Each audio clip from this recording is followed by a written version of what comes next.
Good afternoon, folks. Welcome to spring 2025. It just turned spring at 5 a.m. this morning, and this is a little milder out here today in the nation's capital, although rainy.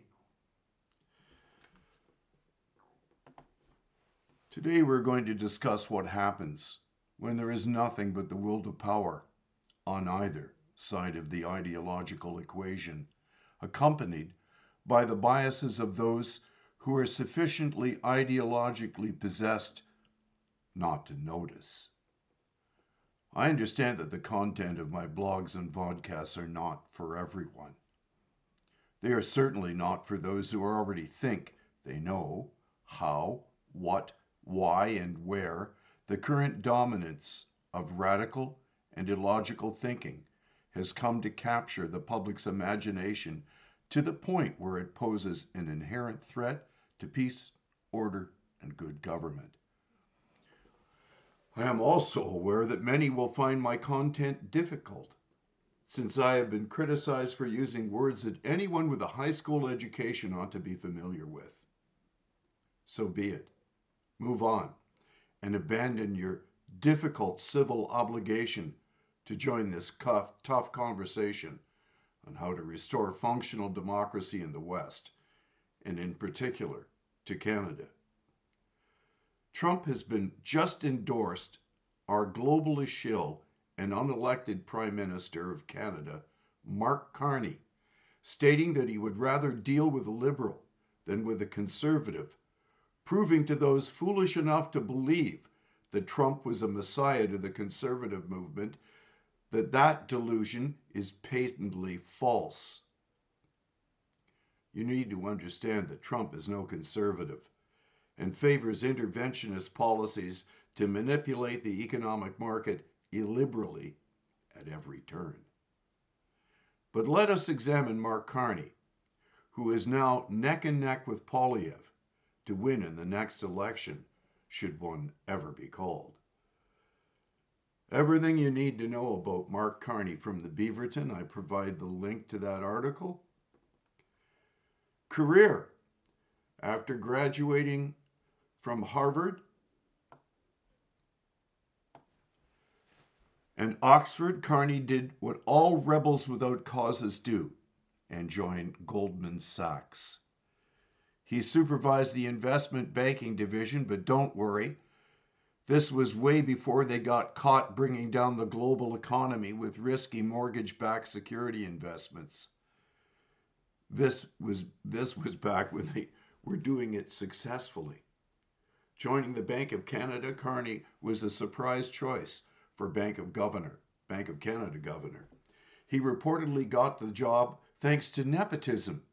How else in Canadian politics do you get anywhere? His father, Buzz Carney, was the one who came up with the idea of calling the $2 coin a toonie, after all. But once in the role, he thrived thanks to brilliant, out-of-the-box thinking, like lowering interest rates during a recession. Carney's actions were credited for Canadian banks staying solvent during the 2008 crisis, and possibly for creating the extreme dependence on debt that is currently fueling the housing crisis, but don't worry about that. The Bank of England, like generations of Canadian musicians, comedians, and actors before him, Carney had to move abroad to really make a name for himself. He took over as governor of the Bank of England right before the country decided to cripple its economy by voting for Brexit, which is kind of like taking over the wheel of the Titanic before the passengers force you to steer toward the iceberg. Environmental activism. After leaving the Bank of Canada in 2020, Carney has focused on tackling the issue of climate change. The only way it can be addressed, passive investment that return above 8% annually and let corporations make money and feel good about it. Advising the current government, Carney also became financial advisor to Justin Trudeau in 2020. But honestly, that was just like a favor. He totally half-assed it.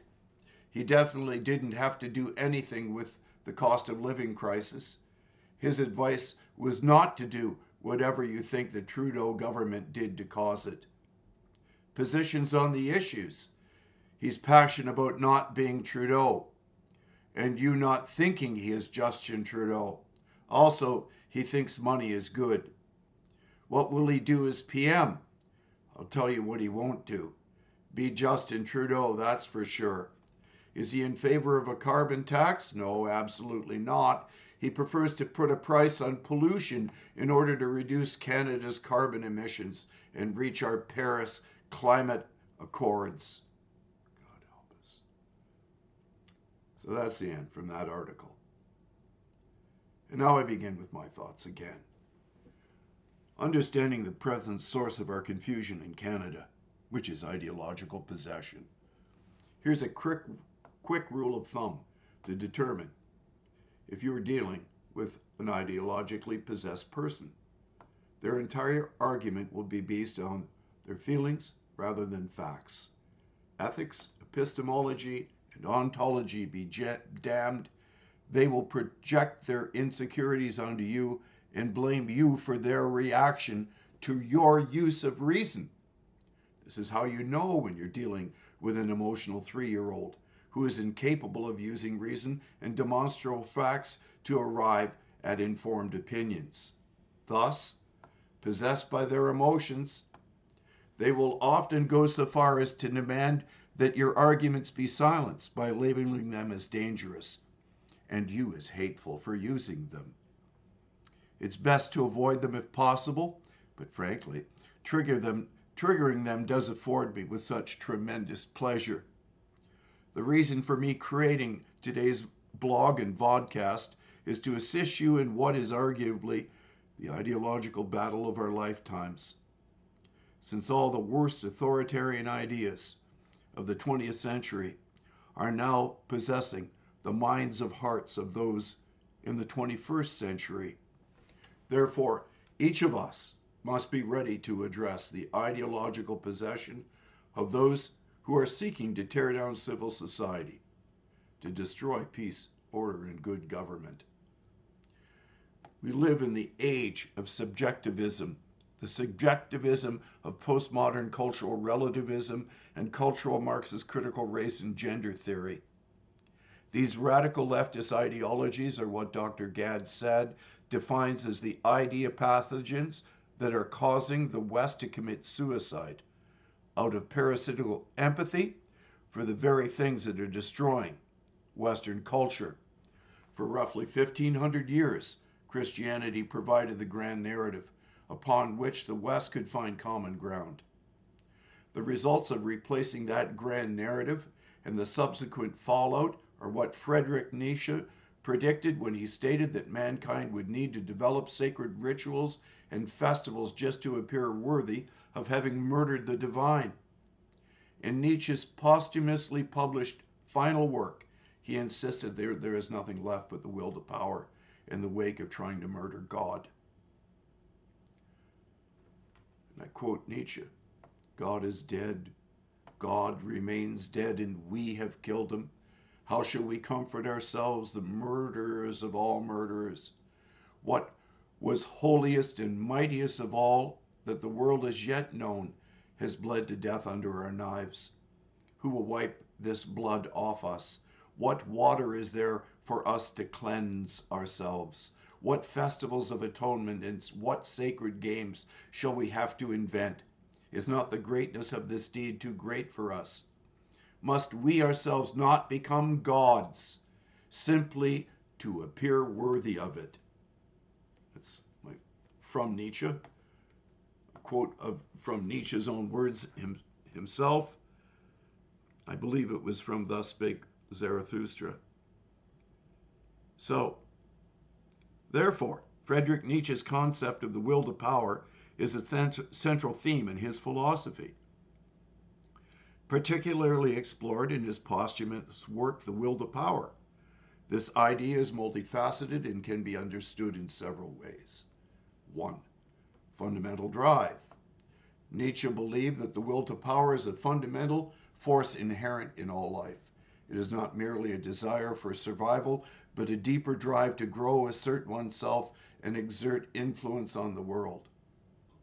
2. Psychological principle.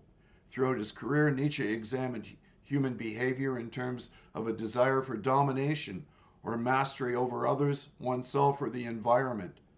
This idea is subtly applied in various contexts, not just in terms of political or military power. 3. Metaphysical principle. Nietzsche also considered the will to power as a principle operating throughout the cosmos, influencing not just human action, but the very nature of existence. 4. Self-mastery. While the will to power can manifest through physical dominance, Nietzsche was more interested in its sublimated form, where individuals turn their will to power inward to produce self-mastery and personal growth. Nietzsche's exploration of the will to power offer profound insights into human motivation and the nature of existence. It is a concept that challenges traditional values and encourages individuals to create their own values and purpose. But can they? Can we really challenge traditional values? Yes. And it challenges our God-given nature itself. The very fact that we live in an ostensibly democratic society where the interests of all must be taken into account. In this, we can see where the roots of all authoritarian regimes have originated. All are driven by a godless will to dominate. As Canadians continue to climb the steep slopes of the mountain of infinite lunacy known as peak insanity, we see that both sides of the aisle are being driven by it. On the one side, there is Carney and his globalist cabal of money manipulators, and on the other side, Trump, who is arguably the king of the deal. Both are being driven by the lustful will to power. My former blog handle was anti-libido dominandi, Latin for against the will to power. Control freaks are running our planet. I don't give a rat's feces which side of the ideological persuasion from which they claim to derive their ideological mojo. The will to power lies at the root of all humanity's ills. I will finish with a piece of advice. If you have a narcissist in your life who is trying to control you, never argue with them. Simply withdraw their narcissistic supply. Never again compliment them. Just ignore them. This is what I suggest we do with our entire manipulating political class who intend to herd us like so many sheep to an abattoir of their devising, while divesting us of our wealth and national and personal autonomy. And please, don't thank me for writing or recording this. I'm not a narcissist. I do not desire your praise, thanks, or acknowledgement. I want all the glory to go to God for telling you a few simple truths, with the following truth as the greatest: that there cannot be a political solution to a moral, philosophical, and spiritual crisis. These are things to think and pray about on this first day of spring, when we're facing an unmitigated disaster, not just in terms of Canada's future, with an election looming, but also in this: no one wins a trade war. No one is going to win this argument between Canada and the U.S. If our long history proves anything, that's one thing it has proven. God bless you. Think and pray like you've never prayed before. Take care.